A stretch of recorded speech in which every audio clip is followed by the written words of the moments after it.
É dado kickoff para o papo de arquibancada descontraído e bem informado sobre os esportes americanos.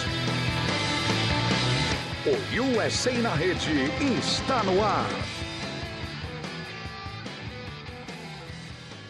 E aí, amigo fã do esporte norte-americano, começa agora a edição 126 do podcast USA na Rede, o seu podcast com tudo sobre NBA, MLB, NHL e NFL, as grandes ligas do esporte norte-americano. Você já deve mais uma vez ter reparado na diferença. Hoje o Miguel Fortunato deixou comigo, Gabriel Mander, a responsabilidade de comandar a bagunça por aqui.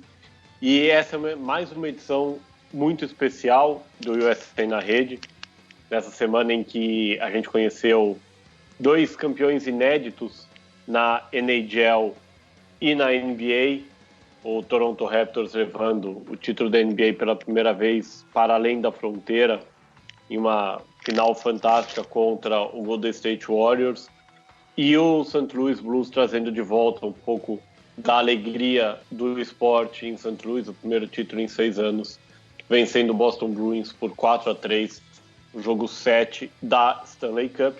Mas a gente deixa de lado o disco, deixa de lado a bola laranja, deixa de lado a bolinha branca também, para falar mais uma vez de NFL, mais uma prévia. Está chegando a hora, finalmente está acabando esse inverno, no caso brasileiro, o verão norte-americano, e a bola oval vai voltar a voar. Essa é a edição 126 do portal USA na Rede, mais uma vez ajudando a gente na parte técnica, o mago Piero Fiorelli.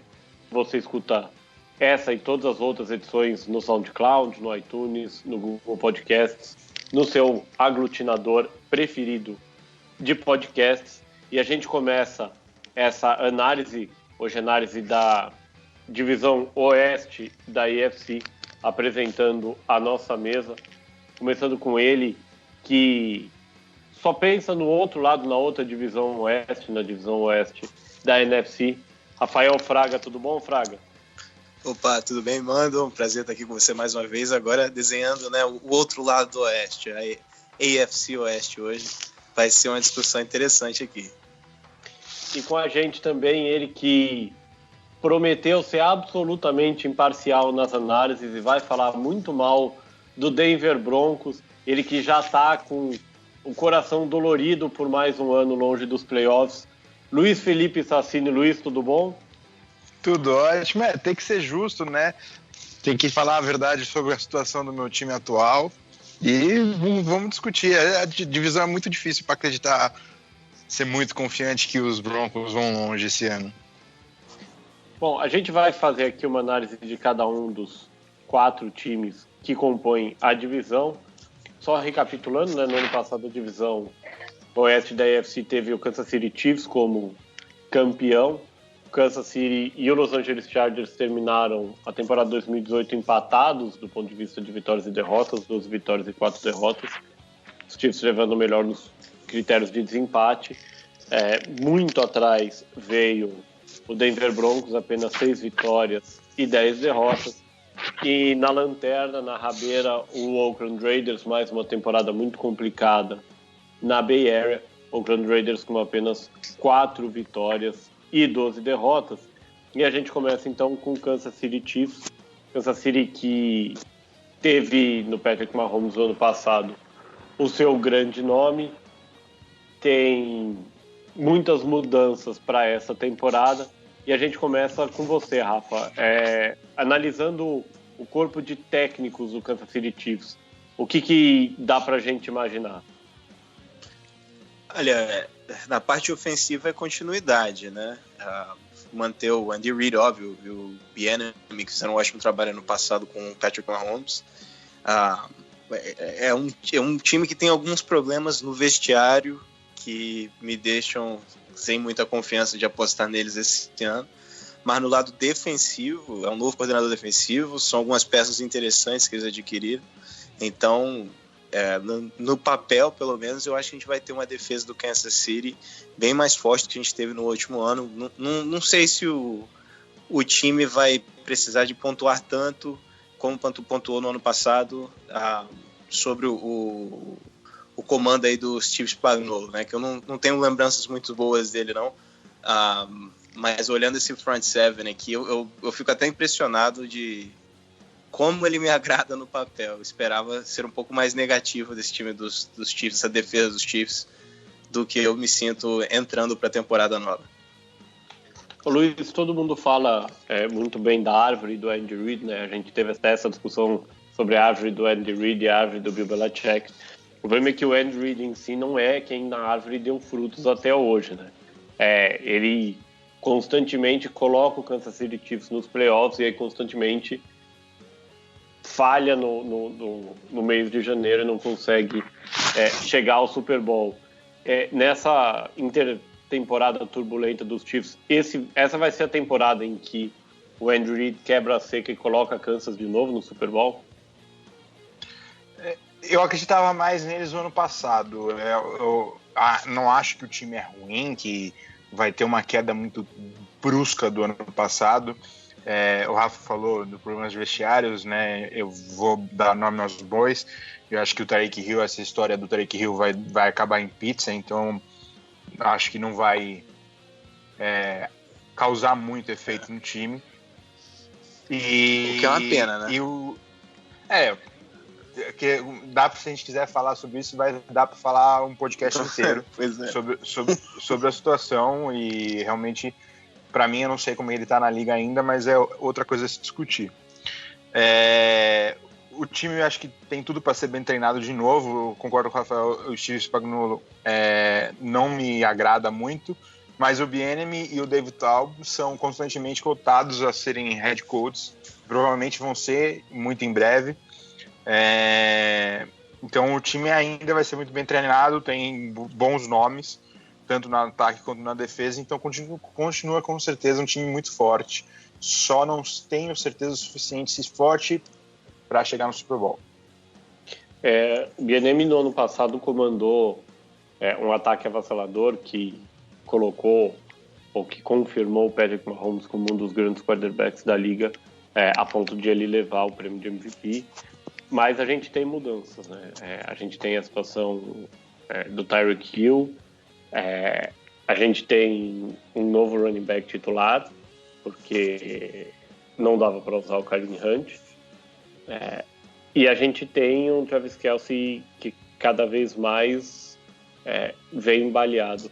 O que dá para esperar desse ataque comandado pelo Bieniemy do ponto de vista de variação de jogadas e de desempenho, usando como base um ano de 2018 que foi espetacular? Olha, eu não tô convencido ainda que vai ter um running back novo como titular, não. Eu sei que veio o Carlos Hyde. Bom, você disse do Kareem Hunt, sim, né? Porque o Kareem Hunt não tá mais no time. Mas eu acho que é o mesmo nome que terminou a temporada passada, que é o Darrell Williams, né? Damian. Como é que é? Damian Williams, né? Williams, eu não lembro o primeiro nome dele. Mas o que agradou bastante no mesmo estilo do Kareem Hunt, porque o Carlos Hyde passa longe de ser aquele tipo de jogador. Mas eu não sei, eu acho que o ataque vai cair. Ano passado eu esperava muito desse ataque, esse ano não. Eu gosto pelos problemas do Tyreek Hill, eu não gostaria de apostar muito nele esse ano não. E com o tape que vai ser assistido durante todo o off-season da temporada passada do Patrick Mahomes, a tendência é de ter uma queda de rendimento, sim. Eu acho que o ataque passa todo pelo Travis Kelce. Se ele se manter saudável, a gente pode ter um ataque de altíssimo nível, mas a gente viu que esse é um problema para ele, né? Então, é interessante. Eu não estou muito, muito convencido que esse ataque vai evoluir muito ou vai manter o mesmo nível do ano passado, não. O que a gente vai ter que reparar, na verdade, para mim, é a linha ofensiva. Perder o Mitch Morse pode ser algo bem problemático, né? Hoje eles estão com o Austin Reiter como center projetado para ser titular, e perder o center sempre é complicado, sempre é difícil, porque a ligação com o QB é diferente, a ligação com o running back é diferente, então até onde a produção do Damian Williams, quando eles substituiu o Kareem Hunt, era pelo bom trabalho que o Mitch Morse fazia entre o Laurent Duvernay-Tardif e o Cameron Irving, né? Então perder esse Mitch Morse pode ser complicado, pode fazer o Damian Williams não ter aquela produção que ele teve no final do ano passado, né? Então pode ser complicado. E sim, sem contar que a gente já falou, Tyreek Hill, em que ponto, se ele vai ser suspenso, se ele vai continuar no time, se ele vai jogar. E o segundo ano do QB, que é sempre mais complicado, quando ele chega na liga e causa o que aconteceu, né, com o Patrick Mahomes sendo MVP, sempre há um estudo maior agora com ele, então perder o Mitch Morse e ainda ter tudo isso pode ser bem complicado para esse ataque. Qual vocês acham que é o piso do Patrick Mahomes? Até onde seria uma queda que é normal entre ele já ser um jogador conhecido e ter, como a gente vem discutindo aqui, menos armas ou armas menos potentes, digamos assim, e o quanto dá pra gente desconfiar que ele é muito irregular, ou que ficou marcado, ou até mesmo pode acontecer, aconteceu já no passado, que a liga se adaptou a ele e entendeu como marcar ele.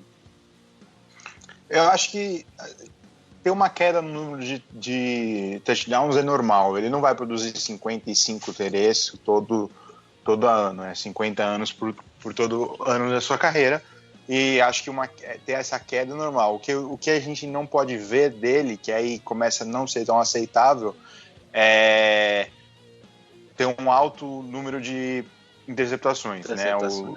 Fumbles também, inclui nisso. Fumbles, interceptações, os turnovers aumentarem em geral, assim, como se tiver um salto muito grande em turnovers, aquelas jogadas milagrosas que ele fez no ano passado começarem a dar errado, né?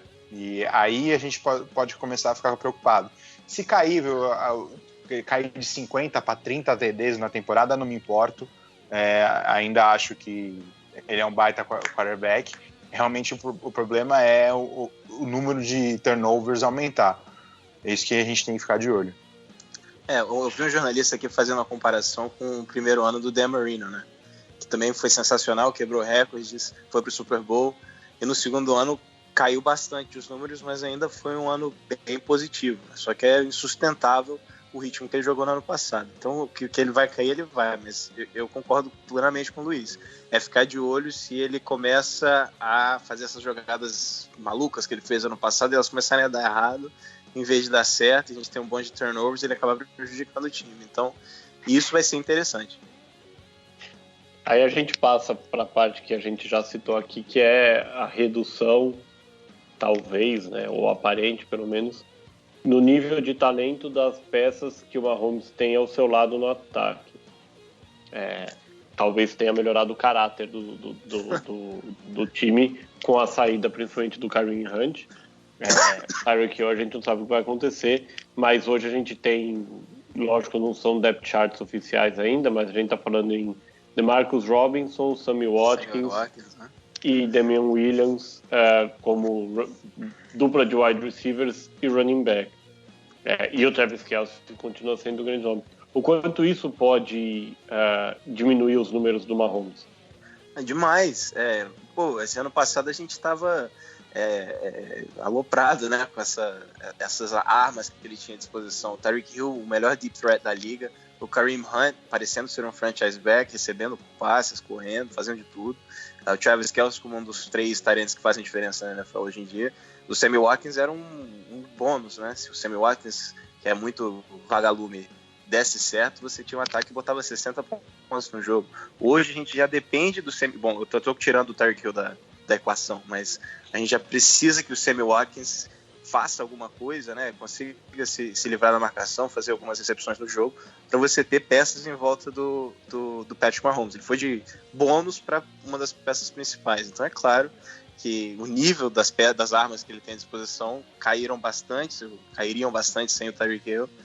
E aí vamos ver se ele é um gênio, um mago, né? Como a gente já chamava o Aaron Rodgers, ou se ele caiu no sistema certo, no momento perfeito, com o talento que ele tinha e tudo estava ajudando ele. Luiz, você acha que Kansas é um time que pode aparecer de forma ativa no mercado de trocas buscando esse talento que acabou perdendo com as confusões, com os casos policiais envolvendo o Hill e o Hunt? Tudo vai depender muito do que estiver disponível, né? Por exemplo, um wide receiver que pode ser muito moeda de troca no meio da temporada é o Emmanuel Sanders do Denver, e com certeza ele não vai ser negociado para os Chiefs. Então, se ele for o principal wide receiver no mercado de trocas durante a temporada, os Chiefs não vão encontrar essa solução por esse caminho. Tudo realmente vai depender muito do que acontecer com o Tyreek Hill. Eles draftaram o Mecole Hardman, e que para mim acho que foi um overreaction da posição do Hill, né? Sem saber o que iria acontecer com o Hill, e eles apressaram a escolha. Eu achava que tinham nomes melhores para serem draftados na posição, mas pode dar certo. Então, se o Hardman também mostrar por que ele foi draftado na segunda rodada, os Chiefs não vão precisar buscar outro wide receiver no mercado. A gente passa agora para a defesa dos Chiefs. Rafa, eu vou só abrir o microfone e você fala o que você quiser sobre o Steve Spagnuolo. Melhor não. Lembrando dos tempos dele de St. Louis, eu gostaria de mandar ele tomar em algum lugar com bastante carinho, mas eu não vou falar isso no programa. Um cara que teve bastante sucesso em Nova York, né, e tem uma certa qualidade, né, pelo menos para coordenar a defesa, e tá do jeito que estava no ano passado, a forma como a defesa estava previsível, não conseguia pressionar, dependia demais do Chris Jones, o nose tackle, e erros bobos, né, como erro de falta de treinamento, né, como aquele pênalti de Ford, né, no UFC Championship contra os Patriots. Aquilo é erro mental que não pode ter, um time que defensivamente entra desligado. Eu acho que isso era o problema dos Chiefs no ano passado. Então, nisso o Spagnuolo acho que arruma, dá uma melhora no time. Mas, taticamente, para escolher jogada, eu acho que ele é muito limitado e eu não sei não. Não é um cara que eu tenho lembranças muito boas. Então, como eu falei no início do programa, eu tenho minhas reservas contra ele. Não consigo imaginar por quê. O Chiefs que deve vir numa defesa 4-3. Luiz, o que dá para esperar desse front seven? O Rafa já elogiou um pouquinho, eu tenho certeza que quando voltar a palavra para ele vai elogiar ainda mais. Não, o que eu espero é que o jogo contra o jogo corrido seja muito bem feito, né? Esses 4 nomes da linha defensiva são muito interessantes, né? O Alex Okafor, Chris Jones, Derek Nnadi e o Frank Clark. É muito forte, pode ter certeza que vai ser tanto chegando ao quarterback quanto parando a corrida, vai ser uma defesa bem consistente. O que me preocupa é a parte dos linebackers para trás, né? Eu não sou tão fã assim desse grupo de linebackers, né? Do Anthony Hitchens, Red Hagland e o Dorian O'Daniel. E acho que ali pode viver o problema da equipe, porque também não gosto da secundária, e com esse grupo de linebackers deficiente, a secundária pode ter mais problemas, que é onde pode vir a morrer na praia os Chiefs. Rafa, talvez o grande nome do Chiefs na defesa, né, a grande movimentação foi a troca pelo Frank Clark. Ela faz sentido? O preço que o Chiefs pagou é um preço justo, ou foi uma tentativa desesperada de alguém que talvez esteja vendo a janela se fechar? Olha, é uma mistura dos dois. Eu acho que ele vale. É difícil você achar um pass rusher do nível dele da NFL. Ainda mais jogando no auge como ele estava no ano passado. Ele é um indiscutível líder, né, do pass rush do Seahawks. Mas ele se junta a um belo de um grupo, né? Porque você tem o Chris Jones, que é um dos melhores defensive tackles na liga hoje. O Derek Nnadi, que eu gostava muito dele saindo do draft no ano passado. E tem o Emmanuel Ogbah também, né? Que veio dos Browns aí, que é um jogador que eu botava muita fé dele quando ele estava em Cleveland. Acho que ajuda esse time também. Então, assim, tem bastante qualidade ali na frente. Vai ter que saber se virar com isso, porque a secundária eu acho muito fraca. Tem alguns nomes promissores no grupo de linebacker, mas nada que chama atenção, como o Luiz falou muito bem. Mas quando você tem 5, 6 jogadores com capacidade de pressionar o quarterback disponíveis no seu front seven, dá para você bolar alguns esquemas interessantes, né? Então, por isso que eu disse, eu esperava só ter coisas negativas para falar dessa defesa dos Chiefs, mas os jogadores que eles têm disponíveis para pressionar o quarterback é o que eu mais gosto do esporte, né? Então, chama atenção e se o Spagnuolo acertar, dá para montar uma defesa competente, sim. É do meio para trás, né? Na secundária é que a coisa fica um pouquinho mais complicada. O Kansas, que tem um lugar especial no coração dos brasileiros, foi durante algumas temporadas a casa do Cairo Santos. O cara acabou dispensado, muita gente vaiou, invadiu o Twitter, invadiu o Instagram do Kansas City Chiefs, achou que ia fazer a franquia mudar de ideia, e a franquia trouxe um kicker que vem dando conta do recado, que é o Harrison Butker. Dá para dizer que o Butker tem segurança para trabalhar em Kansas City, né? Que não fica em Kansas, na verdade, por incrível que pareça. Com certeza. Ele acabou de renovar o contrato, ele teria que ser um desastre muito grande que a gente ainda não viu dele para ele perder esse trabalho. O Butker talvez seja um dos kickers mais seguros em questão de seguridade do trabalho, não de acertar. Há mais kickers seguros nessa questão, mas em quesito do trabalho, eu acho que é um dos que está mais seguros na NFL nesse momento. Então, Rafa, começando por você, o Kansas City Chiefs briga por o quê na temporada 2019? Eu acho que briga para vencer jogo nos playoffs, né? Eu não sei, eu acredito que chega, provavelmente como wild card, mas não vai muito longe do round divisional, não. Acho que é um time que briga para playoffs e não muito mais que isso. Luiz? Briga para não morrer na praia de novo. Com certeza vai chegar nos playoffs, duvido muito não chegar nos playoffs. Não sei se ganha divisão, a gente ainda vai falar disso, mas é para chegar no playoffs e tentar fazer o que eles têm batido na trave. Bom, o grande rival do Kansas City Chiefs em 2019 promete ser o Los Angeles Chargers. Lógico que a gente já viu muita coisa louca na NFL, mas muita coisa louca teria que acontecer para Chargers e Chiefs não disputarem o título da divisão oeste da AFC. Eu prometo que pelos próximos minutos eu vou tentar ao máximo me esforçar para não falar San Diego Chargers, para falar Los Angeles Chargers. Já tem uns 3 anos, não pode mais, porra.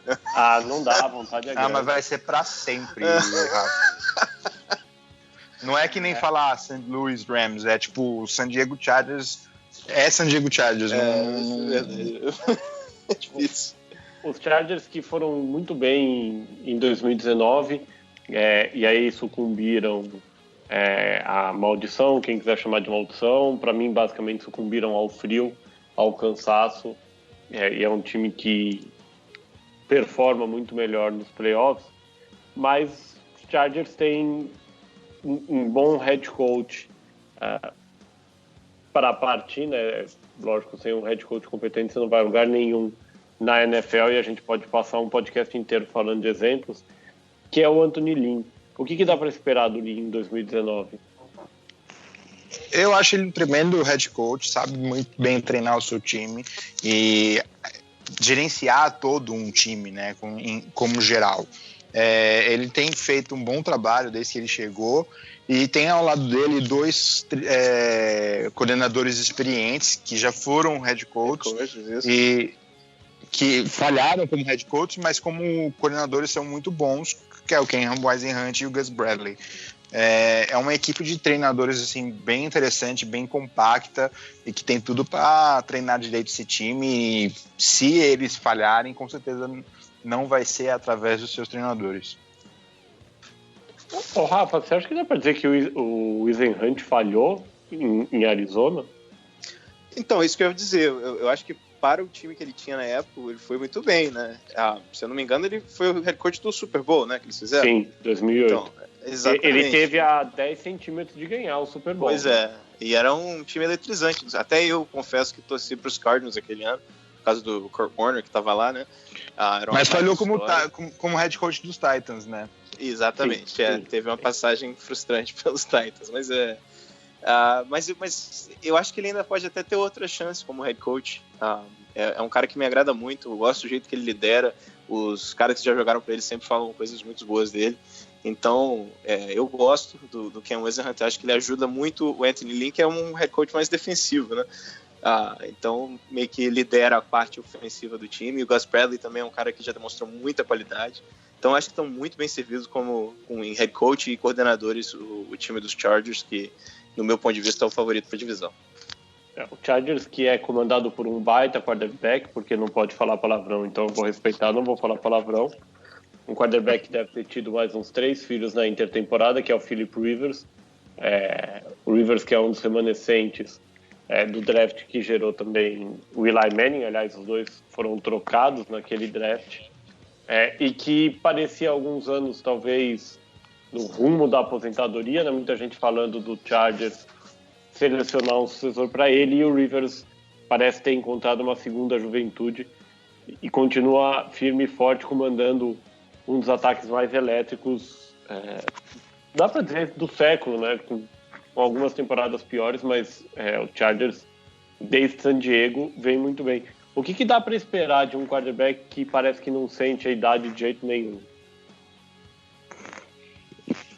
Consistência. Eu acho o Philip Rivers assim, um dos QBs mais consistentes da liga. Um pouco injustiçado, assim, não se fala tanto dele como se deveria. Eu, assim como torcedor do Denver, tenho uma raiva dele, mas tenho que admitir que ele é um quarterback bom e tem tudo para levar esse time assim aonde ele deve chegar, assim, onde ele merece chegar, porque é um time realmente muito bem montado. Então, não vejo o Philip Rivers sendo um problema e, assim, até deveria ser um destaque na temporada. Eu acho que o Philip Rivers está um Super Bowl de ir para a Hall da Fama. Eu acho que ele sabe disso. Se ele conseguir levar os Chargers a um Super Bowl, talvez não precisa nem de vencer o Super Bowl, mas só de chegar no Super Bowl e ir bem, eu acho que o Philip Rivers, não de primeira instância, mas eu acho que ele garante aí o seu nome, pelo menos na conversa, para entrar no Hall da Fama. Eu acho que ele precisa vencer, assim, ele vai ser lembrado nas conversas, nas votações, mas sem esse título ele não entra. Exatamente. O Rivers, que tem uma linha ofensiva interessante, né? O grande destaque, mais uma vez, o Russell Okung, o Mike Pouncey, que era muito cotado quando foi para Miami. Em Miami teve muitos problemas físicos e agora parece ter se estabilizado um pouquinho. Dá para dizer que é uma linha que também dá segurança para o Rivers, que não é o quarterback mais móvel do mundo, não é um cara que tem 20 anos e a capacidade do Mahomes de sair correndo pelo campo, para que ele possa trabalhar como um quarterback, entre aspas, das antigas. Dá, sim. Eu gosto dessa linha ofensiva dos Chargers. Eu gosto do Forrest Lamp, o left guard, um cara que sempre me agradou saindo da faculdade também. O Okung, como você falou, não diria que ele está entre os melhores não da liga, mas ele pelo menos é um left tackle bem competente, coisa que é difícil de encontrar. Eu não vejo muita fragilidade nessa linha ofensiva, eu não lembro isso sendo o problema do time no ano passado, e parece que são os mesmos nomes, eu não tô vendo ninguém aqui que está faltando. Então, eu acho mais consistente, mais continuidade do que a gente viu no ano passado, e uma linha consistente não vai dar problema nenhum pro Philip Rivers, não. Luiz, agora falando, já que a gente falou tanto do talento do ataque de Kansas diminuindo, talento é o que não falta no ataque do Los Angeles Chargers, né? A gente olha sem dúvida. Hunter Henry, Melvin Gordon, Keenan Allen, Travis Benjamin, Mike Williams. Sobra opção, né? E o Austin Eckler também. Perdeu o Terrell Williams, mas não acho que vai fazer muita falta. O Mike Williams já estava tomando um pouco de espaço no ano passado, ele está realmente chegando ali na liga um pouco devagar do que se esperava dele quando ele foi draftado na primeira rodada em 2017, mas ele está chegando e se ele chegar ao que se espera dele, jogando do lado oposto do Keenan Allen E com o Travis Benjamin ainda no time, é um grupo de receivers extremamente perigoso. O Hunter Henry, apesar do que o Stephen A. Smith falou ano passado, que ele jogou muito, apesar de ele não ter jogado por causa de lesão, agora vai estar saudável. Então agora o Stephen A. vai poder falar que ele está jogando bem. É um time. Tem o Austin Ekeler, tem o Evan Gordon, tem o Derek Watt, que bloqueia muito bem, faz um trabalho de bloqueios muito bom. Ofensivamente é um time bem perigoso. Você acha que, ou vocês acham, vocês dois, na verdade, pergunto para os dois, que se Los Angeles tiver mais facilidade, conseguir abrir uma vantagem de Kansas, os Chargers podem poupar, por exemplo, o Melvin Gordon e também fazer um trabalho diferenciado com o Keenan Allen, que é um cara, na última temporada nem tanto, mas que no passado sofreu muito com lesões? Ele depende. Eu já acho que o sucesso desse ataque vai depender da saúde do Melvin Gordon, né? E do Austin Ekeler também. Os dois acabaram se machucando ano passado. Era difícil se manter saudável. Então talvez isso que você está falando seja uma solução, né? A gente está vendo isso muito no Los Angeles com os Rams, agora com o Todd Gurley, né? Estão bolando um plano para dar uma poupada nele, porque por causa para ele não se desgastar demais e acabar machucado a temporada. Então talvez essa estratégia, a gente viu isso dando certo em New England por muito tempo, em Filadélfia uns anos atrás. Então talvez essa seja a estratégia para a liga, especialmente com o running back. Porque nela eu não vejo isso sendo um fator, não, mas com o Melvin Gordon certamente pode ser o caminho para esses running backs que tem muita qualidade, mas às vezes sofrem um pouquinho em jogar a temporada inteira carregando o time nas costas. E o problema de lesão ainda do Keenan Allen, algumas lesões são aquelas lesões muito infelizes, tipo fígado dilacerado, sabe? Então, tipo, são lesões que... feliz nisso, né? Então, tipo, não é pra acontecer essas lesões e acaba acontecendo. Não são lesões tipo, ele rompeu o joelho e nunca mais vai jogar da mesma forma, sabe?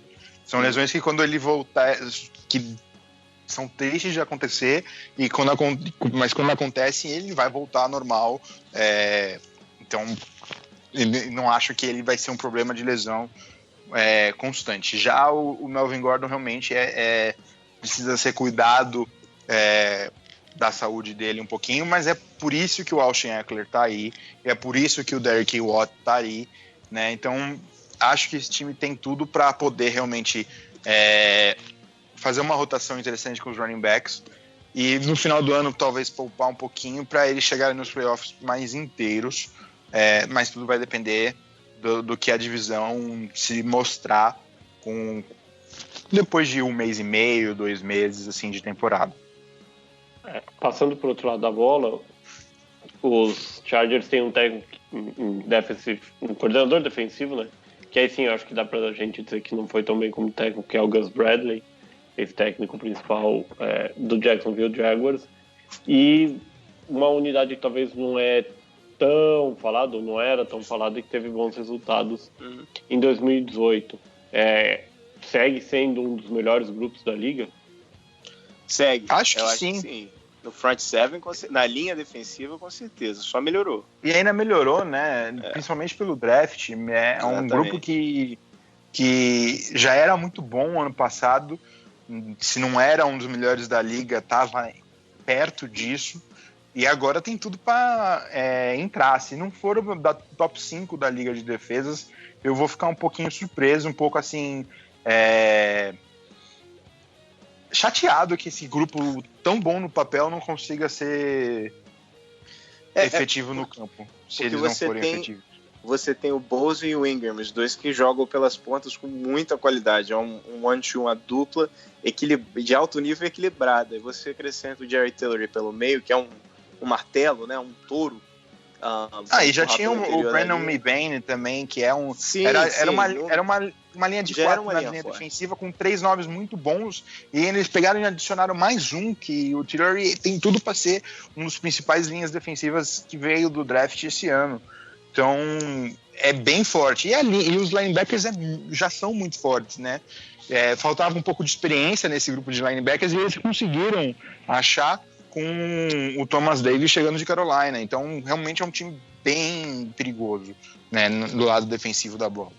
É engraçado que os Chargers fizeram os moves que eu queria que os Rams tivessem feito na defesa, que é pegar o Tillery no draft e pegar o Thomas Davis no free agency, né, que é um veterano no grupo de linebackers e um trator pelo interior da linha. Então, sem contar o Nasir Adderley, né? O safety que foi draftado, que por enquanto ainda não aparece como titular, mas tem tudo para tomar essa vaga durante a temporada. Então, se você pega Bosa, Mebane, Tillery, Ingram, Denzel Perryman, Thomas, Casey Hayward, Derwin James e o Adderley, é um grupo muito forte. Extremamente. Tem o Uchenna Nwosu também, que no ano passado mostrou alguns flashes, eu acho que no segundo ano ele evolui. São muitos nomes, jogadores polivalentes.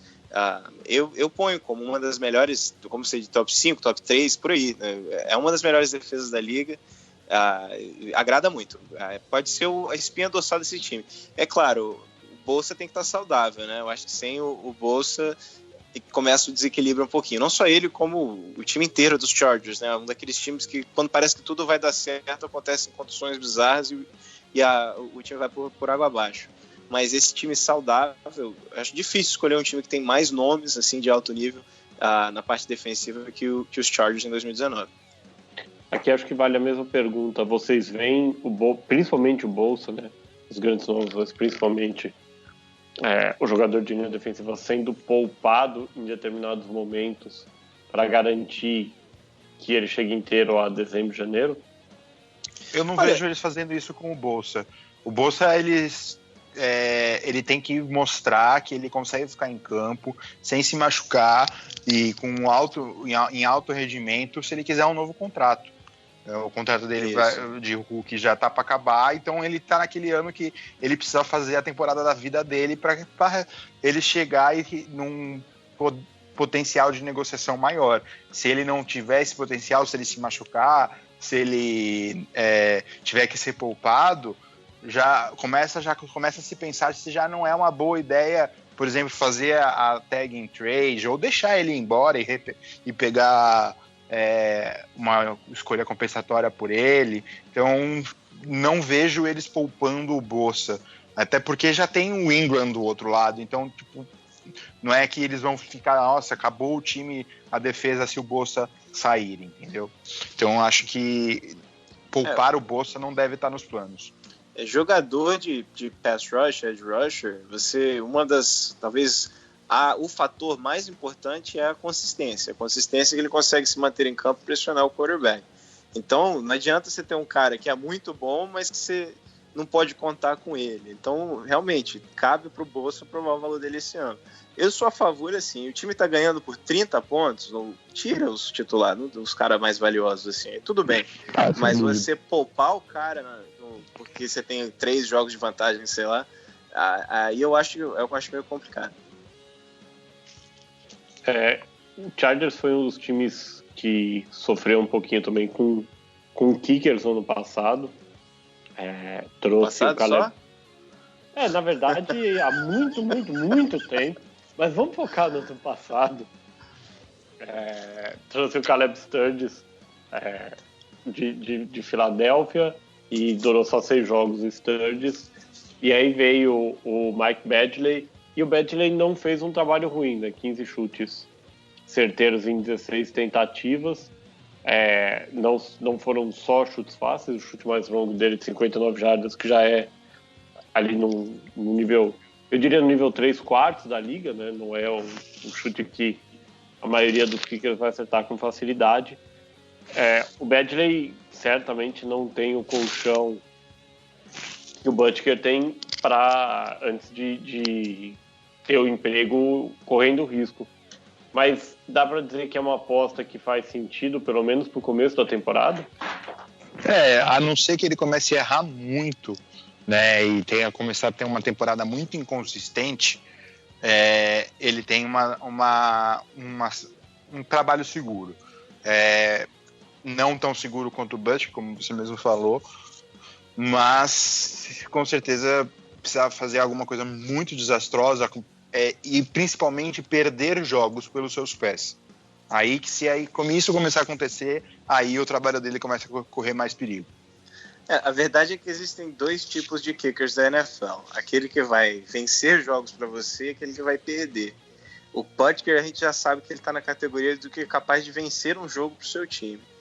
Agora, o Bagley, a gente não tem certeza ainda. Eu estou com mais a tendência de que ele pode ser o que perca jogos para o seu time do que vença. Então, ele não foi testado, eu acho, no nível adequado ainda para a gente poder categorizar ele assim. Mas pela história dos Chargers, eu não apostaria muito, não. Eu vou só discordar de você, Rafa. Vou colocar uma terceira categoria aí, que é Roberto Aguayo.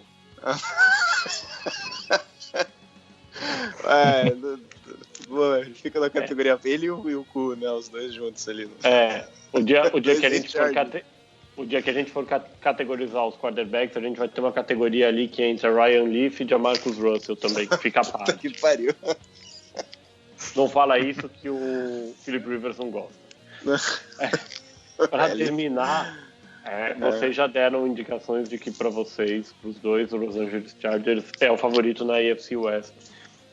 Até onde o Chargers pode caminhar em 2019? O que dá para essa torcida pequena, né? O Chargers é normalmente visitante no próprio estádio, aguardar ou sonhar nessa temporada?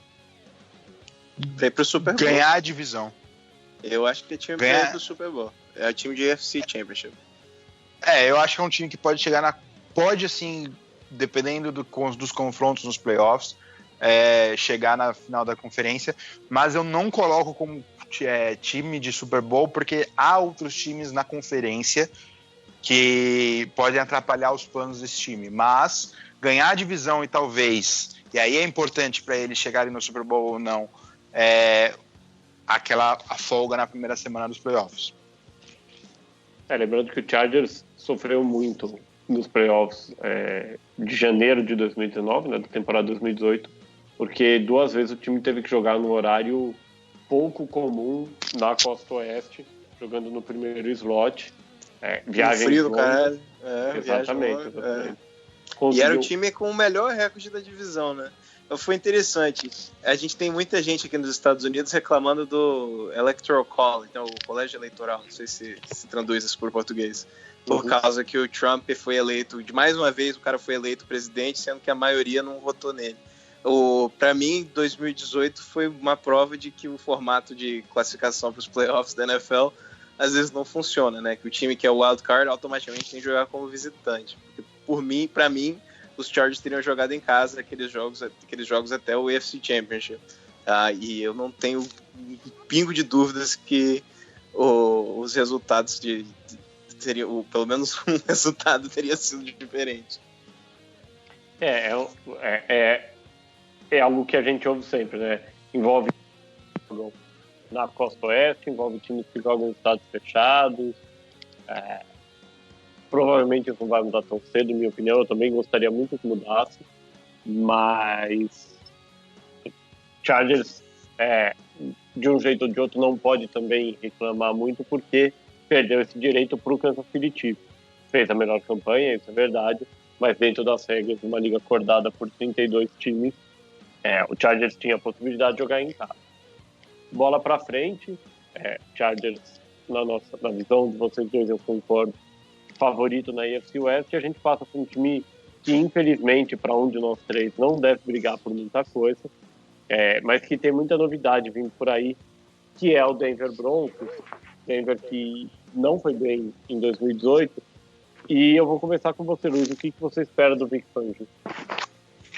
Eu espero uma melhora assim, considerável, ainda mais que se você for comparar quem era o último head coach de Denver. O Fangio foi um dos melhores coordenadores defensivos da liga por muitos anos e demorou para ter uma oportunidade como head coach. Aquela dúvida, porque se ele demorou tanto, será que ele é capaz? E até agora, de tudo que ele tem mostrado nas suas entrevistas, nos seus treinos, no seu modo de lidar com os jogadores, ele me parece um cara feito para ser head coach nessa liga. ele tem coordenadores, um que tá com ele há muitos anos e passou por todos os times que ele teve recente na NFL, desde o San Francisco 49ers até agora o Chicago, que é o Ed Donatel como coordenador defensivo, e tá com ele há muitos anos, então conhece o Fangio muito bem e conhece o jeito de treinar. E aí eles apostaram num outro treinador, que é uma aposta que me parece interessante. Ninguém conhecia muito bem ele, mas ele vem de uma escola ousada no ataque, que pode ser exatamente o que precisa um treinador defensivo que nem o Fangio ao seu lado, que é o Rich Scangarello, fazendo a máfia de Denver, só treinadores italianos. Mas um grupo de treinadores bem interessante, e a principal chegada, que acho que é mais importante ainda do que o Fangio, do que o Scangarello, do que o Donatel, é a chegada do Mike Munchak como treinador na linha ofensiva, que é uma linha que desde a época do Peyton Manning tem problemas, e agora com a chegada do Munchak e a chegada do Dalton Reisner pelo draft, tem tudo a melhorar, e ali pode ser um início de um futuro mais interessante para esse time. Rafa, o que dá para esperar do Scangarello? É tão complicado falar o nome dele que tem um guia de pronúncia dentro do site do Denver. Scangarello. O que dá para esperar, levando em conta que ele provavelmente, imagino que vocês concordem, não entra com a pressão de entregar resultados em termos de vitórias, de classificação para os playoffs no primeiro ano. Tanto ele, isso vale para o Fangio também, né? O que dá para esperar de alguém que entra podendo construir um trabalho sem depender de resultado imediato? Olha, o que esperar é uma evolução em certos aspectos, né? Eu acredito que esse time do Denver, o que eu mais vou ficar de olho, na verdade, é nessa linha ofensiva. É como o Luiz falou, para mim o Mike Munchak foi a principal contratação fora o Fangio, né? O Fangio, por sinal, é o meu treinador predileto dos novos treinadores que assumiram a NFL. Eu escrevi até sobre ele como meu candidato para o The Playoffs quando o Mike McCarthy foi demitido de Green Bay. Para mim foi a melhor contratação possível do John Elway, e combinando com o Mike Munchak para arrumar essa linha ofensiva. Não tem como, com todo respeito aos torcedores dos Broncos, Luiz, não tem como apostar que um time comandado pelo Joe Flacco em 2019 vai fazer muita coisa, né? Eu gosto muito do Philip Lindsay, então acho que pode ter um jogo terrestre interessante, mas eu acho que a temporada de 2019-2020 vai ser o processo meio que arrumando a casa e fracassando com o Flacco, e vamos começar a era Drew Lock, que deve ser o quarterback de Denver para o futuro. Então, eu acho que para o Scangarello o interessante vai ver esse trabalho junto com o Munchak na linha ofensiva e como ele apresenta o Drew Lock para a NFL. Aí que eu vou olhar o trabalho dele, não no resultado que a gente tem no final do jogo. Esse ano o ataque ele tem que mostrar melhoras que não teve na equipe, na unidade, desde que o Peyton Manning aposentou. Eles não têm a obrigação, que o Andel falou, de serem o melhor ataque da liga esse ano. Se eles conseguirem ser um ataque ao mínimo competente, que mantenha jogos apertados e não deem muitos turnovers, já está mais do que um trabalho bem feito, tanto por Scangarello como o offensive coordinator, como o Fangio, como coordenando tudo como head coach. O Philip Lindsay é provavelmente a principal arma desse ataque movido pelo Scangarello, e os Tyrants, por isso que draftar o Noah Fant foi tão interessante, porque o Flacco usa muito tight end, o Scangarello vem de um estilo de jogo que usa-se muito tight end, visto que é o que aconteceu com o George Kittle lá em São Francisco. E há tight ends jovens, né, nessa equipe, principalmente o Troy Fumagalli, que há uma crença muito interessante que esses jogadores podem aparecer e levar esse ataque a outro patamar, mas não é necessário que isso aconteça esse ano. Ô Luiz, te fazer uma pergunta. Quem ficou mais feliz com a chegada do Munchak? Você, o Joe Flacco ou o Garrett Bowles? Garrett Bowles. Assim, eu fiquei feliz, muito feliz, mas quem vai ficar muito feliz vai ser o Garrett Bowles, porque eu acredito que o Munchak vai fazer ele ganhar muito dinheiro. Ele vai melhorar. O Bowles mostra força e trabalho mental suficiente para ser um bom left tackle na liga, porém muito inconstante, principalmente com as faltas. Então, eu diria que quando o Bowles, para mim, demonstrou todos os talentos físicos para ser um left tackle, botar só tackle de alto nível da NFL, e nenhum dos talentos mentais. Então, talvez isso é mau treinamento. Se o Munchak, alguém para dar jeito nele é o Munchak com os Karnek daqui de New England. Se não der com o Munchak, ele pode existir. Exato, e eu acho que com o Munchak, ele tem tudo para juntar o talento atlético que ele demonstrou desde que ele chegou na liga, que ele demonstrou no college, ele demonstrou desde que chegou na liga, com a mentalidade de um treinador que consegue dar mais consistência à linha ofensiva. De todos os treinadores de posição, tirando os coordenadores e head coach, linha ofensiva acho que é a que tem mais impacto, né? Talvez linha defensiva também tenha um impacto interessante, mas linha ofensiva é o que tem mais impacto. Você vê o que repete o nome, por favor, do cara de New England, que eu nunca sei falar o nome dele. Dante Scarnecchia. Isso. Você vê o que o Scarnecchia faz em New England, que fez o Trent Brown, que era um jogador comum em São Francisco, se tornar um dos tackles mais bem pagos agora em Oakland, porque por um ano de trabalho em New England, o cara se tornou um dos mais bem pagos. Então, com o Munchak... Olha o Nate Solder, Nova York. O Nate Solder, vários linhas ofensivas que passaram pela mão do Scarnecchia ou tanto pela mão do Munchak em Pittsburgh, ganharam muito dinheiro quando trabalharam com esses treinadores. Então, é só a gente analisar, Luiz, a linha ofensiva dos Steelers. Quando o Munchak assumiu, subiram para o top 6 da liga e ficaram lá até o momento que ele saiu. E era um problema que os Steelers tinham antes dele chegar lá. Então é um cara que o currículo é indiscutível. Eu não tenho dúvida alguma que ele vai arrumar a linha dos Broncos, que é o problema nos últimos 4, 5 anos, sei lá. E o Denver deu muita sorte de ter ele, porque ele foi cotado para ser head coach da equipe, mas a contratação certa era realmente o Fangio, por causa de todo o trabalho que o head coach tem que ser feito. O Munchak, ele é focado na linha ofensiva e ele só foi para Denver porque a família dele tá lá. O Denver deu sorte, que a filha dele mora em Denver. Então, tem que aproveitar essa sorte e começar a montar um ataque mais consistente a partir daí. Luiz, queria que você falasse sobre o quarterback titular também, incontestável, garantido por todos os 16 jogos, a grande contratação de quarterbacks. O grande problema é que trazer ele mandou uma bomba para Washington, mas tudo bem, depois a gente dá um jeito, que é o Joe Flacco, ele que veio para se transformar no maior quarterback de Denver desde o Peyton Manning. Todo mundo sabe, todo mundo sabe que até o Joe Flacco sabe disso, que ele não vai ter muito tempo em Denver.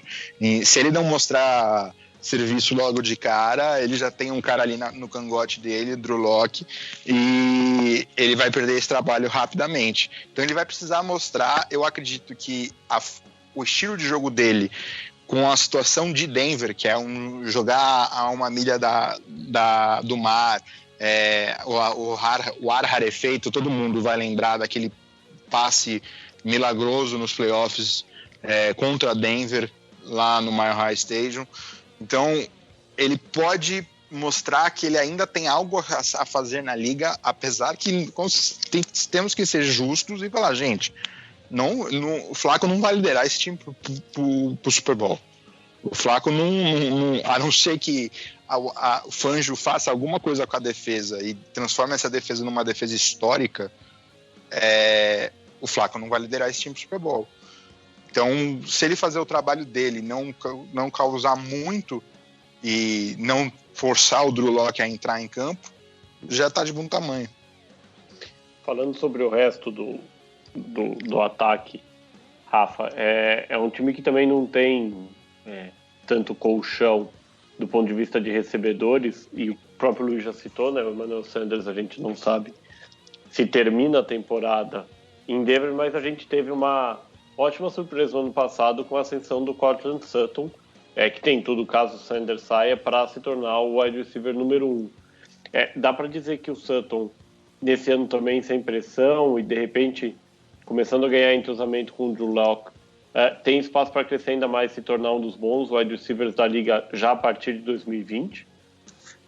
Sim, eu diria que não foi nem surpresa. A gente já esperava que o Courtland Sutton seria um wide receiver de alto nível dentro da NFL, e eu acho que ele tem tudo para evoluir e se firmar como um wide receiver de alto nível. O Sanders eu já acho que é carta fora do baralho, né? Já deu o que tinha que dar, a gente já vê uma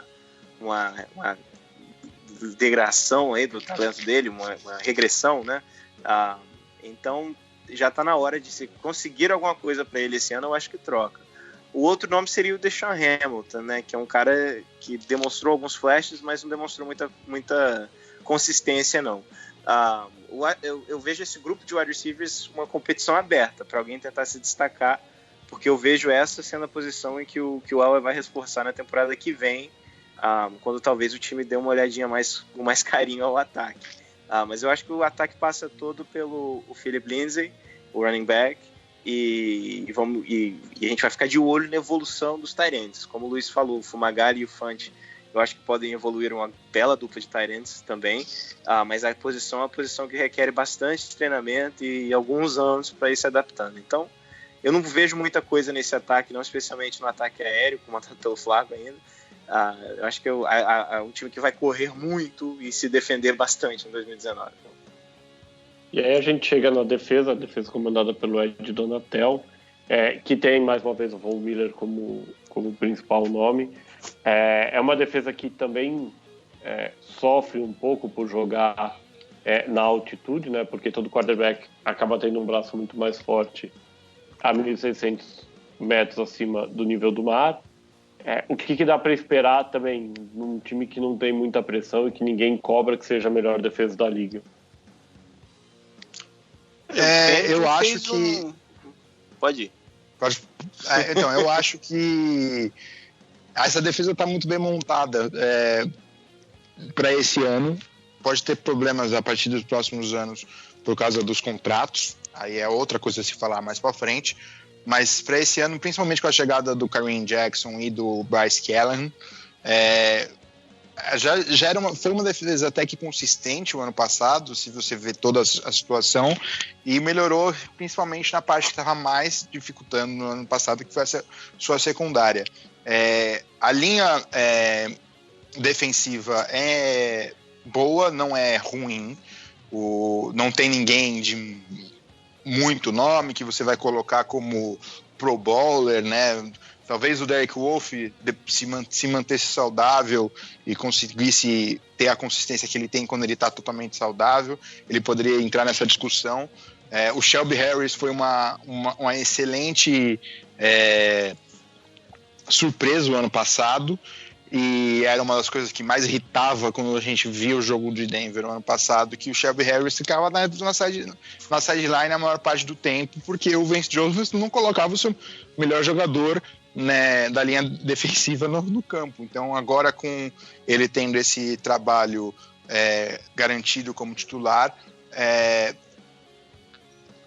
bem interessante de se ver. Ainda tem a chegada do Justin Hollins e do Ramon Jones no draft, então é uma defesa que tem tudo para ser interessante, bem forte, bem consistente, e talvez ganhar alguns jogos que ano passado não seriam ganhos. Olha, olhando o que o Fangio fez em São Francisco, em Baltimore, o que ele fez em Chicago no ano passado, especialmente, se você dá 2 peças de alto nível para ele, ele consegue montar um time em volta dessas peças. E Denver tem isso, o Von Miller e o Bradley Chubb.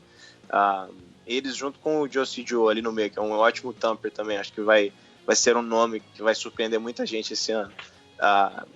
Com esses 3 jogadores jogando ali no grupo de linebackers, ele consegue se virar com o resto. Eu gosto muito do Derek Wolfe, sim, os homens que jogam com a mão na linha ali, com a mão na grama, não são nomes que chamam muita atenção, mas no sistema certo, com um ótimo treinador que é o Vic Fangio, podem evoluir bastante. Eu acho que a gente está vendo um renascimento aí daquela defesa de Denver que levou o time ao Super Bowl, né?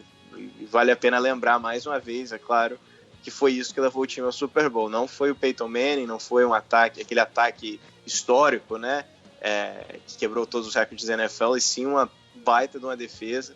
Eu acho que isso está na tradição Denver, né, quando a defesa está muito forte e tem um running back meio que folclórico, o time tem sucesso. Então eu tô de olho para ver o retorno aí da temida defesa eu acho que desde a chegada do Peyton Manning em Denver, esse é um dos primeiros anos que o time tende a ser consistente, e tanto nos dois lados da bola, sabe?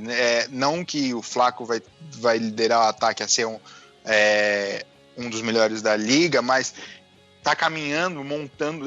O Elway está montando uma equipe que vai ter talentos interessantes nos dois lados da bola, que não teve quando o Manning chegou. Quando o Manning chegou, ele teve um dos melhores ataques da liga, mas não tinha uma defesa montada, que aí foi o que tomou aquele cacete do Seattle Seahawks no Super Bowl. E aí depois ele montou uma defesa muito forte, quando já o Manning já estava em queda, e aí acabou levando o Manning para o segundo Super Bowl. E agora ele está tentando montar uma coisa equilibrada, mesmo tendo muito talento do lado defensivo. Para finalizar, a gente tem o Brandon McManus como kicker. McManus, que não teve uma temporada, não foi horrorosa, mas não foi uma temporada tão boa em 2018, especialmente a segunda metade da temporada, né? Da semana 8 em diante, foram 5 erros em 14 chutes, o que daí um pouquinho menos de 65% de aproveitamento. Luiz, o McManus tem uma perna boa, mas não é necessariamente o kicker mais confiável do mundo. Ele termina a temporada no Colorado? Eu acredito que sim. Eu acho que ele tem um trabalho garantido. Ele tem contrato até 2021. E talvez não seja a mesma situação do Bad, que se ele começar a errar muito, ele vai perder o trabalho, pelo menos não esse ano, porque não é uma equipe desesperada que se o seu kicker começar a entregar jogos, eles estão jogando um ano fora. Então pode ser que, se ele começar a errar muito, ele não volta para o ano que vem, mas terminar a temporada em Denver, eu acredito que ele termine. Rafa e Luiz, vocês acham que Denver briga por 50% de aproveitamento, ou a campanha vai ser negativa mais uma vez? Eu acho que pelo menos os 50%. Pelo menos o 8-8 é o objetivo da equipe. Se você reparou, se você viu muitos jogos do Denver no ano passado, muitos jogos terminaram em quesito um chute do field goal que não acertou, uma bola que escapou na end zone. Então, os jogos que terminaram muito apertados. Então, pode ser que a equipe chegue naquele 8-8, mas consiga um 9-7, dependendo do que a sorte indicar. Então, pelo menos o 8-8 é o que essa equipe briga, com uma possibilidade de fazer alguma campanha melhor, dependendo da sua sorte, e assim, talvez chegar num wildcard, mas o 50% é o target para esse ano. Eu também diria que a briga para 50%, um time para 6 a 9 vitórias no ano. Infelizmente, a divisão tá difícil, tem dois times fortes, isso complica ainda mais. Se fosse uma divisão mais facinha, aí podia brigar por algo a mais, mas se ele jogasse, se fosse a AFC East, tava nos playoffs. Pode ser. Levando a divisão, né? Depende de quem ser tirado da divisão.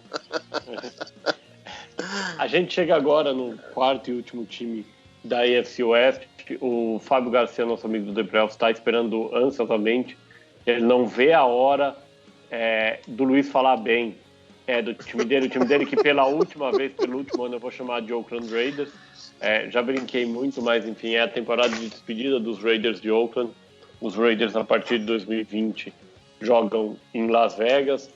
Uma enorme confusão em relação a onde a franquia jogaria, mas a Bahia, a Bay Area, vai ser mais uma vez a casa dos Raiders.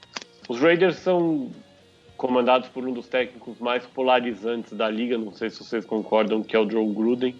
O Gruden, em sua segunda temporada agora, o contrato de 10 anos, ele ainda tem mais 9 temporadas pela frente, não entregou muita coisa no primeiro ano, uma temporada que talvez do meio para frente todo mundo entendeu que era um rebuild. Na verdade, acho que todo mundo entendeu quando ele deu o Khalil Mack pro Chicago Bears, né? Mas não era um rebuild anunciado. O time era médio, né? Era um time que quando você olhava a montagem não fazia muito sentido, não encaixava com nada. O que o Gruden vai fazer esse ano? Além de reclamar mais uma vez de Deus de todo mundo, até dos replays ele reclamou na última temporada. Ele vai fazer um time que vai ser mais interessante que o Big Brother. Tem HBO, mas ele vai estar no Big Brother. Ele vai estar no Big Brother. Se você que está ouvindo gasta dinheiro com o Big Brother Brasil, guarde o dinheiro que você vai gastar o ano que vem para assistir o Hard Knocks. Pois pague HBO, porque vão ser 6 semanas interessantes. É complicado. Eu gosto do John Gruden, eu confesso. Desde a época da primeira passagem dele nos Raiders, ele era um cara folclórico, um cara diferente, divertido, né, de se assistir. Então, nesse retorno, eu esperava um pouquinho mais, pelo menos um Raiders divertido, porque o Raiders é um time de tanta tradição dentro da NFL, que é legal quando os Raiders estão bem, ou pelo menos, né, existem de forma competitiva dentro da NFL. Mas é complicado, né? Ele acabou que ele deu um tiro no escuro e acertou com essas trocas que ele fez no ano passado, que do nada ele trocou o grupo de recebedores dele por um bem melhor. Mas eu tô convencido que foi sorte, foi cagada, porque são decisões bizarras. Então a confiança no Gruden, na sua comissão, tá ficando meio difícil de ainda acreditar que existe um gênio por trás de toda a loucura, como era o caso há anos atrás, né? Não, assim, se você... Um ponto básico no que é a pessoa Gruden e a montagem desse time tá no Trent Brown. Eles contrataram o Trent Brown para pagar, para fazer eles... deram dinheiro para ele ser o left tackle mais caro da liga. Não chegou no training camp, ele já foi rebaixado para right tackle.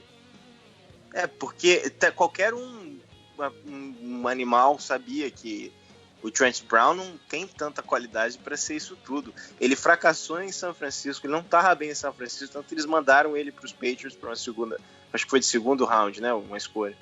E ele deu certo em um ano e trocaram ele. E assim, numa posição... Não. Será que eles não viram o Nate Solder, que deu certo e foi para Nova York e não fez nada, foi um lixo?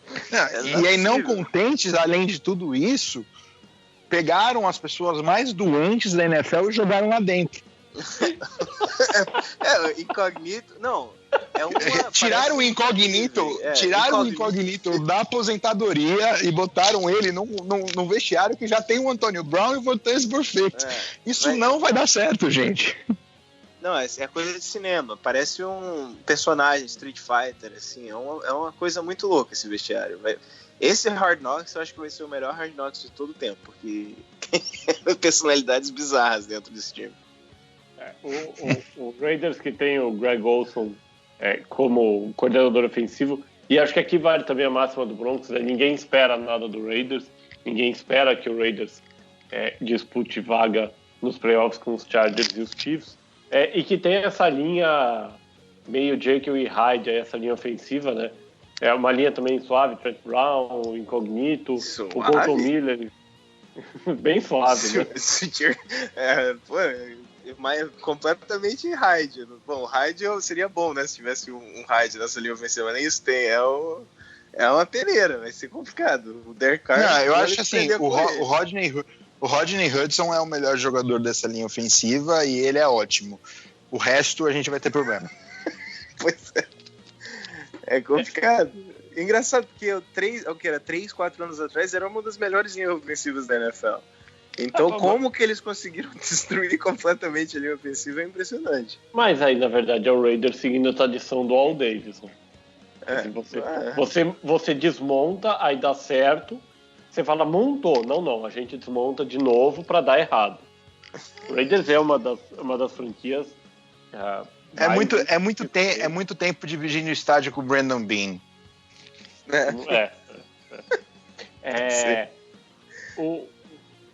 O ataque, mais uma vez, comandado pelo Derek Carr, que também fica numa situação razoavelmente difícil, né? A gente sabe que o Carr tem mais talento do que o Gruden extrai dele, do que os Raiders extraem dele, mas você já começa a olhar para o Derek Carr como um projeto que não deu certo, pelo menos em Oakland, né?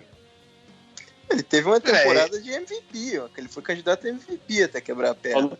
Só não foi MVP porque quebrou a perna. Exatamente. Depois ele despencou, né? Então, eu acho que o relacionamento, as interações Derek Carr e John Gruden é o que eu mais vou ficar de olho nesse Hard Knocks. Para ver se esses dois realmente... Porque você sabe, se o Gruden pegar no pé dele, acabou. Não adianta. O Gruden não é um cara que vai... ficar com o cara que ele tem alguns problemas, tentar motivar o cara no estilo do Terry Bradshaw, né, com o Noel lá em Pittsburgh. Então, assim, é interessante. O que eu mais vou ficar de olho é nessas interações aí entre o Gruden e o Carr. O Gruden é tão louco que em algum momento da temporada o Nate Pittman vai ser titular. Não é possível. Aí tem que internar. Se esse for o caso, é melhor internar. Eu já falei pro Fábio assim, eu acho o cara um ótimo quarterback, um quarterback que você monta um time em volta dele, e aquele quarterback que você ganha com ele, não apesar dele. Porém, não vai dar certo com o Gruden. É o último ano do cara em eu ia falar em Oakland, mas é o último ano de Oakland de todo mundo. É o último ano do cara usando preto na NFL. Vocês acham que dá para dizer mesmo que o Derek Carr fracassou no ano passado, quando ele tinha recebedores diferentes todo jogo, porque os caras passavam ali no final do jogo do Oakland Athletics distribuindo camisa para quem quiser jogar de receiver?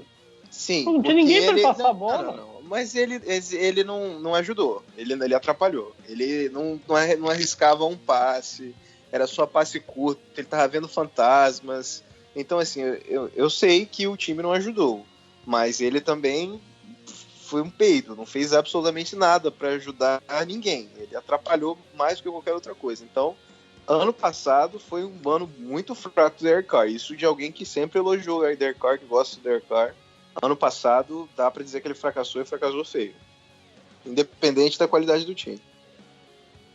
Eu acho que ele vai ter um ano melhor do que o ano passado. Isso é evidente, porque o Antonio Brown pode ser o maior idiota do mundo, como ele se mostrou nos últimos meses, mas ele ainda é um excelente wide receiver. Então ele vai fazer o Derek Carr acertar passes que ele não estava acertando no ano passado. Mas ainda não vai ser suficiente... Isso que eu queria dizer, ele no ano passado não arriscava um passe. O Big Ben, o que ele fazia muito? Ele jogava a bola pro Antonio Brown brigar com os caras e sair com ela. Será que o Carr vai fazer isso? Ele tem que ter coragem para ele fazer isso. Ano passado ele demonstrou que ele não tinha coragem para fazer isso. Então, vamos ver como é que vai ser a estratégia dele com o Antonio Brown ali, porque se ele não jogar a bola joga pra cima e pega, disputa 50-50 entre o defensive back e o Antonio Brown, o Brown vai fazer o que ele faz de melhor, e aí a gente pode ter um ano ruim do Antonio Brown também. E uma coisa que acho que vai pegar muito... mais recepção do que o Antonio Brown. E acho que uma coisa que vai pegar muito é a falta de um tight end, né? Não tem tight end, gente. É o Darren Waller... Derek Carrier, que eu conheci a família dele pessoalmente no estádio, mas é um ótimo cara, mas não é um tight end sensacional na liga. E o Luke Wilson, gente. Não, o Hunter Renfrow vai ser o tight end. Confia em mim. Ele é o melhor bloqueador desse grupo. Ele não é o cara mais rápido do grupo, mas é o melhor bloqueador. O Hunter Renfrow, ele criticou os caras do Madden. O Hunter Renfrow criticou os caras do Madden porque deram 85 de velocidade pra ele. Ele falou que é um absurdo, que ele não merecia mais de 81. Ele falou isso? É. Ele pediu pra baixar. Ele falou... Pelo menos é a primeira vez que eu vejo isso, mano.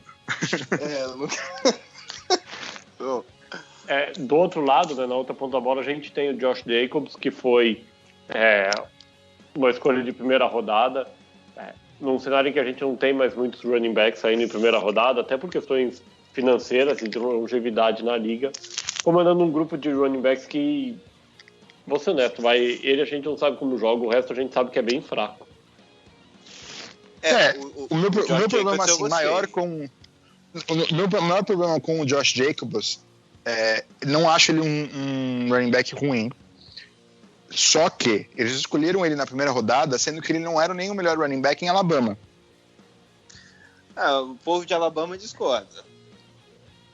Os treinadores, os jogadores de Alabama, pelo que saiu deles, o Josh Jacobs é um cara extremamente subestimado dentro da NFL. Porque eles não utilizavam ele muito. Mas ele é um cara fisicamente, ele tem todos os talentos para jogar dentro da NFL. Não, tudo bem, ele tem todos os talentos para se destacar na NFL. Contudo, eu acho que ele não vai ser melhor que o David Montgomery na temporada. Não sei, porque eu vejo o Gruden correndo com a bola. Então eu vejo eles botando muito em cima desse menino e talvez pelo tanto de corridas que ele vai ter e pelo time não ter muita coisa no jogo aéreo, vai acabar sendo um bom ano do Josh Jacobs. O máximo possível com essa linha ofensiva. Sem linha para bloquear? Com essa linha ofensiva. Eu tô falando o máximo possível com essa linha ofensiva. Difícil. Passando pro outro lado da bola, a gente tem uma defesa que também é uma coisa impressionante. Você olha aqui, são todos nomes de, entre aspas, de ponta, tudo escolha de primeira, segunda rodada, e não bota confiança nenhuma também. Junta tudo, não dá o Khalil Mack. A gente tem duas escolhas de primeira rodada, que provavelmente vão ser titulares, ou vão jogar a maior parte do tempo, que são o Jonathan Abram e a escolha mais questionada, talvez, do draft, que foi o Clelin Ferrell. Tem o Vontaze Burfict chegando para detonar o vestiário de uma vez. Realmente vai ser um negócio bem impressionante. E o Brandon Marshall, que tá morto e para jogar do lado do Burfict. Vai ser uma dupla assim, excelente de linebackers. E o Lamarcus Joyner, né, que saiu do Los Angeles Rams do Rafa e foi parar em Oakland. As perninhas deles não consegue acompanhar uma rota, vai ser uma maravilha.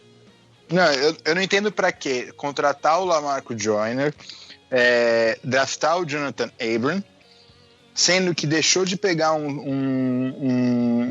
de assinar um safety na primeira temporada do Gruden, porque tinha o Carl Joseph. Pois é. O Jonathan Abram vai entrar na vaga do Carl Joseph, né? Você já entendeu. Ou então ele vai ser aqueles pacotes de 3 safeties, né? Ele vai jogar como um linebacker ali, alguma coisa. Mas o Jordan é o free safety. Ele vai jogar bem recuado e o Carl Joseph, pelo visto, não aguenta fazer isso. Então, é mais um veterano que o John Gruden tá chutando pra rua aí. Dá pra imaginar que essa defesa assusta alguém? Tirando a parte de lesão, tá? A parte de comportamento violento dentro de campo, falando do aspecto positivo do jogo. É uma defesa que pode atrapalhar muitos ataques adversários, imaginando também que é um time, pelo que a gente falou, uma unidade que pode até ficar bastante tempo em campo. Quando jogar contra o Cincinnati Bengals. Pois é. Se o ataque for muito ruim, eles podem fazer alguma coisa, né? É complicado. Tem nome, né? Tem alguns nomes do Jordan. Não, sendo justo. Sendo bem justo, Jonathan Hankins e Maurice Hurst parece uma dupla interessante na linha defensiva. O Ferrell, a gente questiona que poderia ter sido draftado mais tarde, foi draftado muito alto, mas ele era até um nome interessante, para mim não era o melhor nome da defesa de Clemson, mas era um nome interessante. O Arden Key, ele veio muito bem na primeira temporada e eu acho que ele tem onde se desenvolver, e eles draftaram um outro cara, um outro edge, que é o Max Crosby, que eu acho que ele também é interessante. O problema é que eu acho que é uma defesa que está se montando ainda e não tem o suficiente para segurar 16 jogos em alto nível. Então, quando pegar um ataque muito complicado por como Chargers e Chiefs, eu acho que eles vão sofrer. Quando eles jogarem contra Cincinnati Bengals, eu acho que eles jogam contra Miami também. Então, quando jogarem contra esses times, eles vão fazer um bom jogo. Mas vai depender muito do que tiver do outro lado. Não é aquela defesa que você fala, não, pode vir qualquer um que segura. É uma defesa que, se tivesse o Khalil Mack, seria interessante. Mas infelizmente não tem. Então, de novo, pegaram uma porrada de coisa pelo jogador, mas não conseguem, ainda mais com escolhas como o Clelin Ferrell, que, como você falou, é um bom jogador, um cara que eu tenho de primeiro round também, mas não aonde eles escolheram. Então precisava de uma referência nesse time, optou por mais uma peça coadjuvante, e é um time que parece um projeto, que não vai sair de projeto, sabe? É só na base da construção e nunca sai disso, porque tem algumas peças que a gente sabe que não vão durar muito tempo, como o LaMarcus Joyner, por exemplo, infelizmente. É um cara que demonstrou uma certa promessa, mas já dá para ver as limitações do jogador. E várias promessas, jogadores como o Arden Key, que você falou, que é um cara que vem com muito talento da faculdade, mas tem alguns problemas mentais também, psicológicos, sei lá, que limitam o cara de evoluir. E talvez esse seja o ponto dessa defesa. É uma defesa com alguma promessa, mas com limitações que não deixa o time tomar um passo para frente. É um projeto que não sai de projeto. Você descreveu as últimas 25 temporadas do Miami Dolphins. Mas é real, gente. É real. Franquias como Miami, Oakland, Buffalo Bills, New York Jets, são franquias hoje que estão no limite de você classificar como disfuncionais, no sentido de que não conseguem entregar um projeto com começo, meio e fim que tenha um resultado. São franquias que a cada 2 ou 3 ou 4 anos, e uma das coisas que eu acredito que Oakland pode fazer diferente, o contrato de 10 anos com o Gruden talvez mostre isso, assim, ok, entendemos que a nossa posição hoje é muito ruim e nós precisamos de tempo para desenvolver isso. Então não adianta, vou dar um exemplo, talvez daqui a 3 ou 4 anos a gente olhe e fale, nossa, o Ferrell foi uma escolha boa. Certamente não vai ser a melhor escolha do draft, na minha opinião, mas pode ser uma escolha que faz sentido, pelo menos tem um resquício aí de longevidade, né, de você trabalhar pensando assim, tá bom, é o ano 6 que é o meu foco, não é o ano que vem, que é o que o Dolphins, o Bills e o Jets fazem todo ano. Por que será que New England ganha todo ano? Mas eles precisavam de uma escolha que seria a melhor escolha do draft. É isso que o time está precisando. Eles precisavam de alguma coisa que vai fazer diferença nessa defesa, e não um monte de peça coadjuvante, assim não adianta. Sim, eu concordo com você. Mas assim, pelo menos no caso de Oakland, eu vejo um projeto de longo prazo. Pode sair todo errado, pode... Mas o cara tem 10 anos de contrato, né? Ele vai ter paciência.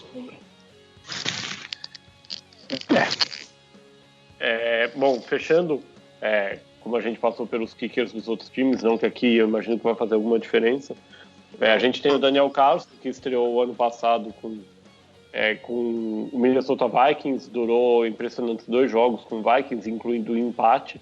Então é um dos caras que pode dizer que saiu invicto de Minnesota, ele ganhou empatou e foi embora. Fechou a temporada nos últimos... A partir de semana 3, né? Na verdade, a partir de semana 3... a partir de semana 4, basicamente. Em Oakland, teve um desempenho até que razoável, do ponto de vista de aproveitamento muito bom, 16 chutes feitos em 17 tentados. Vai provavelmente para sempre conviver com a sombra do Sebastian Janikowski, que deve voltar da aposentadoria com 118 anos para jogar esse ano. Mas dá para dizer que o Carlson termina a temporada com os Raiders? Pode ser que sim, mas provavelmente não. Ao primeiro sinal de perigo, ele é chutado. Que nem foi com o George Tavecchio, que agora o Atlanta Falcons agradece fortemente. Rafa. Tanto faz a posição de kicker dos Raiders nesse ponto. Deixa o cara lá ou não, vai fazer diferença não. O kicker vai sobrar pro kicker, porra. É sacanagem. Fechando aqui a última pergunta. O Fábio tá ouvindo atentamente essa resposta. O Oakland Raiders briga por o que nessa última temporada em Oakland? Tua Tagovailoa.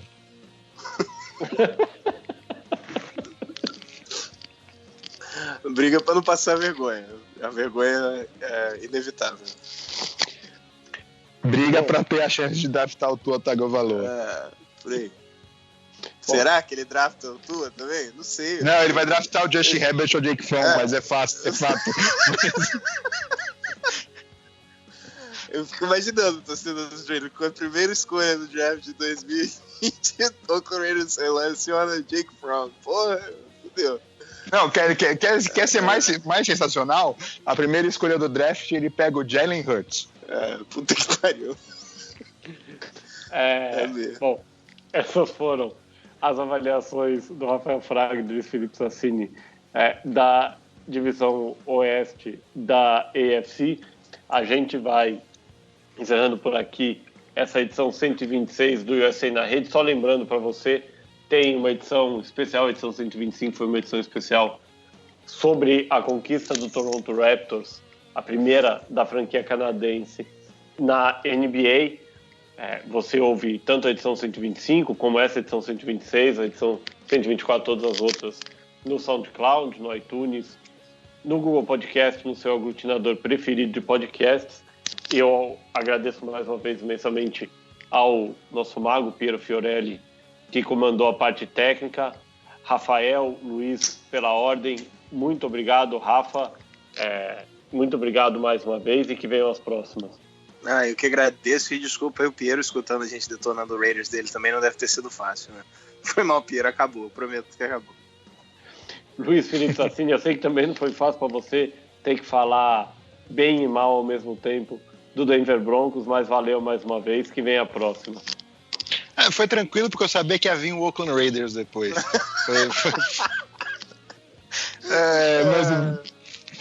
Foi interessante, acho que foi uma boa discussão e Fábio, abraço. Bom, com essa eu, Gabriel Mando, eu também me despeço.